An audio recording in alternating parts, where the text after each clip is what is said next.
Hey guys, so I was looking for possible solution for the Garmin Fenix 7 that when the touchscreen is not working, and this is something I found on Reddit, and maybe it's going to help you fix the issue. So the guy wrote here is that I work nights, so it seems that my sleep mode is set on because I set my sleep time from 8:30 to 14:30.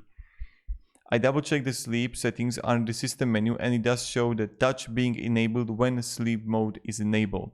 Seems like that option is not working correctly. When I turn off the sleep mode manually from the wheel option, it allows me to swipe again correctly. Interesting bug, possibly looking to get fixed on future update. So if you have the issue, try this out, just configuring the sleep mode and even some right here. This occurs during the sleep mode regardless of whether the touch is enabled or not. Once I press the button, the touchscreen will work again for a short while. So yeah.